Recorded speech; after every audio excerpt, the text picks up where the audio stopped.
আসো আসো আসো। এলিজা এলিজা খুবই দুষ্টু হয়ে গেছে, খাওয়া দাওয়া কিছু করতে চায় না।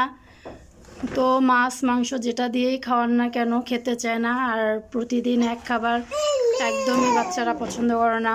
তো মাঝে মধ্যে শাক সবজিও খাওয়াইতে হয়। তো আজকে এলিজাকে লাল শাক দিয়ে ভাত খাওয়াবো। এলিজার জন্য এখন লাল শাক রান্না করব। ওখানে হাত দেয় না মা, হাত দেয় না।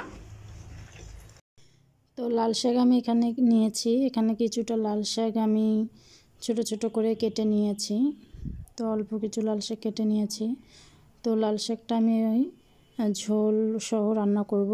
অনেকে আছে ঝোলটা আগে সিদ্ধ, লাল শাক আগে সিদ্ধ করে তারপর পানিটা ফেলে দিয়ে রান্না করে, তবে আমি এটা পানিটা সহ রান্না করব যাতে লাল শাকের যে ভিটামিনটা সেটা শাকের মধ্যেই থেকে যায়।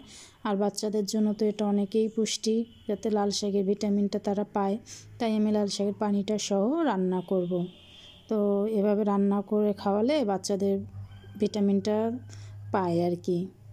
তো লাল শাকে অনেক আপনারাও জানেন যে লাল শাকের পানিটা অনেক ভিটামিন। তো এখন আমি রান্না করার জন্য একটা কড়াই বসে দিলাম চুলায়।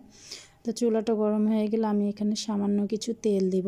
বাচ্চাদের জন্য বেশি তেল ভালো না, গ্যাস্ট্রিকের সমস্যা হয়। তো সামান্য কিছু তেল দিয়ে আমি এখানে একটু পেঁয়াজ কুচি, সামান্য একটু পেঁয়াজ কুচি আর একটা রসুনের কোয়ার অর্ধেক কুচি দিয়েছি। রসুন বেশি খাওয়ানো ঠিক না বাচ্চাদেরকে।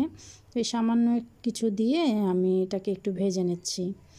তো আমি এটাকে একদম লাল করব না, হালকা, একদম কাঁচাও না একদম লালও না। তো বেশি লাল হয়ে গেলে বাচ্চাদের গ্যাস্ট্রিকের সমস্যা হয়। তো আমি এটা সামান্য একটু হালকা লাল করে আমি তারপরে এর মধ্যে শাকটা দিয়ে দিব। তো এটা একটু ভেজে নিচ্ছি। আর চুলার আঁচটা আমি একদম সামান্য মাঝারি হিটে দিয়েছি, কারণ আস্তে আস্তে এটি হচ্ছে।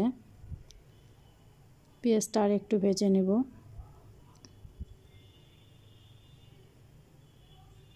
আস্তে আস্তে চুলার হিটে হলে একদম সুন্দরভাবে পারফেক্টভাবে হয়ে যায়। তো আমার পেঁয়াজটা ভাজা হয়ে গেছে, আমি এখন এর মধ্যে লাল শাকটা দিয়ে দিব। লাল শাকটা দিয়ে এখন একটু নাড়াচাড়া করব। নাড়াচাড়া করার পর এখানে আমি এর পরিমাণ মতো আমি লবণ দিয়ে দিব। বেশি কিছু না, শুধু এতটুকুই। এখানে আমি এখন একটু সামান্য পরিমাণ মতো লবণ দিয়ে দিলাম, দিয়ে আবার এখন একটু নাড়াচাড়া করব। হ্যাঁ, এখন আবার শাকটা নাড়াচাড়া করে নিচ্ছি। একটু নাড়াচাড়া করে নেওয়ার পর এখানে আমি অল্প সামান্য পরিমাণের পানি অ্যাড করে দিব, যাতে শাকটা একটু সুন্দর মতো সিদ্ধ হয়ে আসে। তো চুলার আঁচটা তখনও একদম মিডিয়াম লো আঁচে থাকবে। তো আমি এখন একটু হালকা পরিমাণের পানি অ্যাড করে দিব। আমি এখানে পানি অ্যাড করে দিলাম, দেওয়ার পর একটু নাড়াচাড়া করে আর একটু সামান্য পানি অ্যাড করে দিব। আর একটু পানি অ্যাড করে দিয়ে তারপর আমি ঢেকে দিব লাল শাকটা সিদ্ধ হওয়ার জন্য। একটু পানি অ্যাড করে দিলাম, দেওয়ার পর এখন আমি ঢাকনা দিয়ে ঢেকে দেব কিছু সময়ের জন্য। কিছু সময় যাওয়ার পর আমি ঢাকনাটা তুলে দেখব। এখন দেখলাম পানি একটু কমিয়ে আসছে, কিন্তু শাকটা সুন্দর মতো সিদ্ধ হয়ে আসে নাই। তো একটু নাড়াচাড়া করে দিলাম। একটু ভালোভাবে নাড়াচাড়া করে দেওয়ার পর আবার আমি একটু ঢেকে দেব কিছু সময়ের জন্য, যাতে শাকটা একদম সুন্দর মোলায়েমভাবে সিদ্ধ হয়ে আসে। তো এখন আমি নাড়াচাড়া করে এখন ঢেকে দিলাম। একটু পরে আবার আমি শাকটা খুলব। এখন খুলে দেখব যে শাকটা সুন্দরভাবে মোলায়েমভাবে সিদ্ধ হয়ে এসেছে, একদম পারফেক্টভাবে। নাড়াচাড়া করে নেব।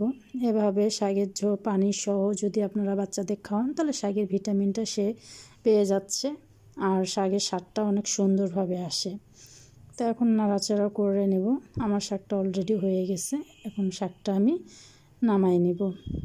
শাকটা নামাই নিয়ে এখন আমি ওর লিজার ভাতের সাথে একটু শাক নিচ্ছি, ওকে খাওয়াবো।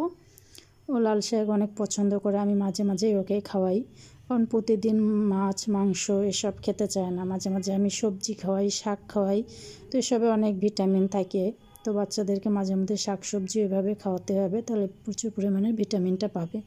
এখন আমি ওকে খাওয়াবো। তো এলিজার কাছে খাবার নিয়ে এসেছি, এখন আমি, ও খুবই খুশি খাবার দেখে। এলিজা এখন কি খাবে? এলিজা শাক দিয়ে ভাত খাবে। Good good good good. শাক দিয়ে অনেক মজা করে এলিজা ভাত খায়, অনেক খুশি হয় এলিজা। নাও নাও নাও।